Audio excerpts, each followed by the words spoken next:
I've gone through different lighting situations today. We're just going to stick with this. Hi, I'm Johnny Casino. This is the Johnny Casino Show. I'm doing this one ahead of time so that I can make it look neat when I edit it up. Max is currently laying on a posturepedic pillow.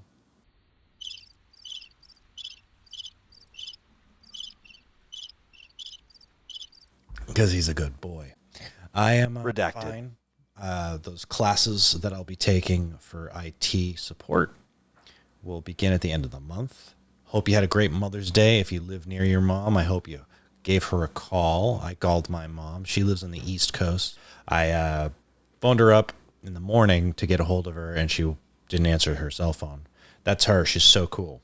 Later on in the day, I got in touch with her through calling the house line. The house still has a house line. You remember those? It was like an actual line of wire that went to your house, and that you'd pick up a phone. It looked like a weird banana. You put it to your face, and a voice would come out, and you'd put your voice in, and sometimes an operator would come on and be like, "Hey, do you want to accept these charges?" And you're like, "Hey, man, I don't have a lawyer with me. Could you Google that?" We had a quick conversation. My stomach's been upset lately, so I was just like, hey, I'm good to see you. Good talking to you, Mom.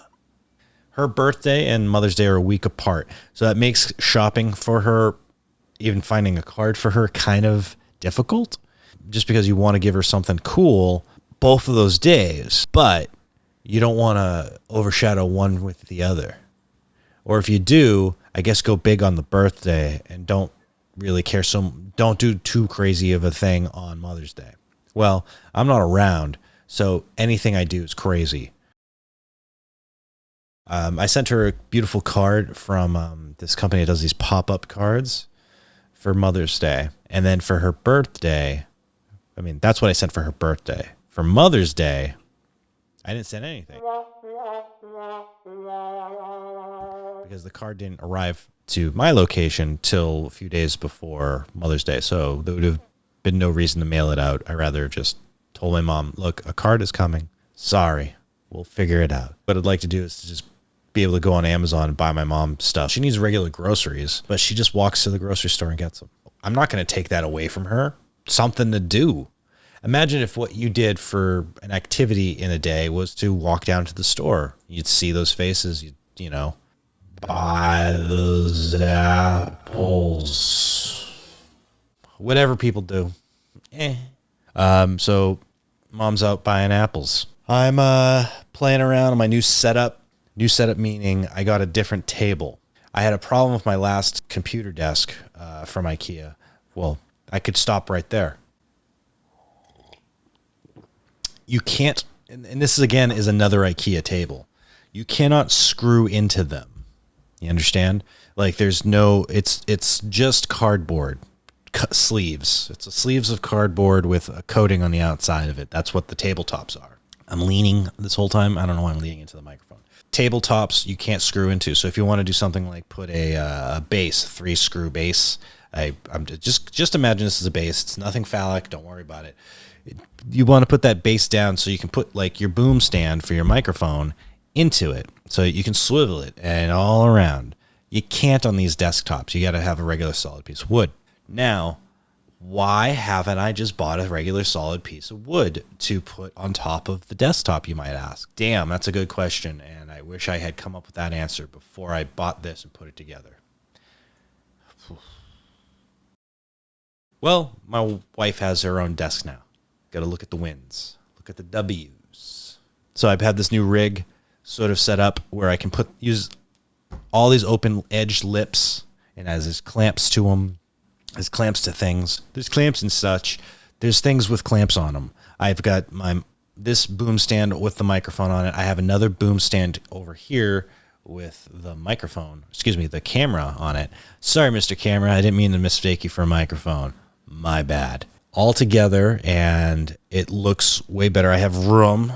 I have about a full arm span of space. You can't see my arms in this shot. Trust me, there's an arm span of space. Whereas before it was more like, Like I fit a laptop and a mouse pad on it, and that was about it. So now I've got everything on my desk, and I shouldn't complain about jack squat. I need a better chair. because I'm sitting on an old wood IKEA chair that's meant for like a bachelor who has like, wants someone to come over and sit down and do shots with them. I don't know. I found a inexpensive gamer chair. Look, gamer chairs look terrible to me. They don't look good. They look real silly. Real silly. Like real silly, man. Gamer chairs just look real silly. They also look like they're extremely comfortable, which is probably why everyone now owns them. So I want a gamer chair, no bells and whistles. I don't need it to have vibration or anything. I'm probably never going to play a video game in it. I'm always going to sit on my couch when I play a video game. I just want it for the broadcasting chair. Why don't I go for a regular office chair? That's a good idea, and I should probably look into that. All right.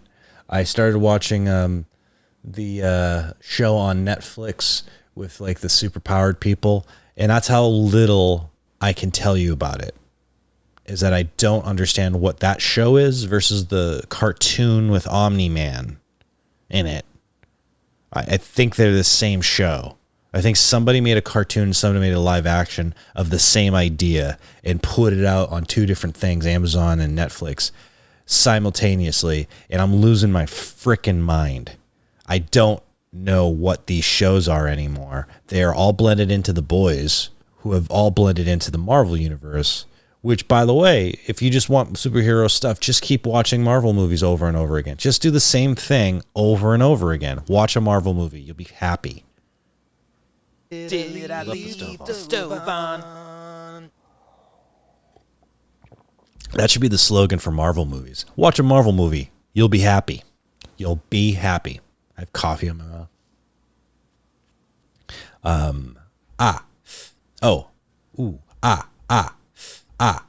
So I made this, I made a stew yesterday, a beef stew in the crock pot. We got for our wedding. And it's one of those large crock pots. Large crock pots. It's one of them large crock pots. 8 quart, I think. And you take it and you put it on your thing. So it's on the stove, right? I took a big hunk of chuck roast, threw it in there, seared it on both sides, took the chuck roast out for a minute, threw in a chopped up onion. I used a red onion. And some chopped up celery. Sauteed that till it was soft and mushy. Added a can of tomato paste. I know it sounds like I'm talking about a tomato sauce. And a can of tomato paste, some Worcestershire sauce, some black pepper, I guess in a can of tomato sauce, like a full can of tomato sauce. No added water, mind you. I'm not adding water to this. And then I put the meat back in, and I put that all covered in the oven for an hour straight, right? Then I take it out of the oven. No, I don't. While that was happening, I was burgering. Burgering? God, help me with words. I was baking. That's the word, baking. I was baking potato with it, because what you serve it with is baked potato. But you mash the baked potato. Have you done that? Have you mashed a baked potato before? It's interesting. You should have a tool called a ricer to do it if you like cleaning stuff. Or if you're a savage like me, here's what you do. I got a new Cuisinart 6 to 8 quart processor, food processor. That's what it's called. My friend got it for me. It was a wedding gift. It was a wedding gift. Another wedding gift. 2 wedding gifts in this one. 2 wedding gifts in this story. I got this wedding gift and I put it in the thing in the butt. So I took some shallot. Took some shallot and some garlic. Made sure that was all pureed. Took that out, set it aside, and simmered it, with some butter. And then I took the now baked potato and scooped it out and put it in there, blended it up till it was smooth, adding a little cream, adding that melted butter, shallot onion mix back into it, blended it all together. It made like it was a little too creamy, to be honest. It was too creamy. It was soup. It was almost like thick soup. I made an ice cream thick potato, but it tasted really cool and cool. It's just so cool, bro. It was really good and roasty. Very good roasty food. So I put some carrots in the pot with the roast for the last 2 hours of the roast, and so it roasted those and made them malleable, but still al dente. And then took it all out, and you serve it over the mashed potatoes with a little crusted bread too for dipping if you want. It was amazing. 3 hours, 3.5, 4 hours total tops with prep. It was fantastical. That's what I did yesterday. And I hope my story lifts you up. If you would be so kind to go on to your Cash App, money sign the Johnny Casino, that's me, or on Venmo at John Casino with the little dash there, and you can donate money to me for whatever insane philanthropic reasons you have. Whoa, hello, hi. For whatever bizarre philanthropic reasons you have, you can donate money to me so that I can keep going to school and doing silly little projects like this, and maybe I'll get good at it, and then I'll earn money one day doing it, and then you won't have to give me money on the Cash Apps. Candy. You don't have to, I almost said candy. You won't have to give me any more candy, Dad. Oh, good. The trash man arrived. So that's time for me to go. Thanks for listening to the Johnny Casino Show.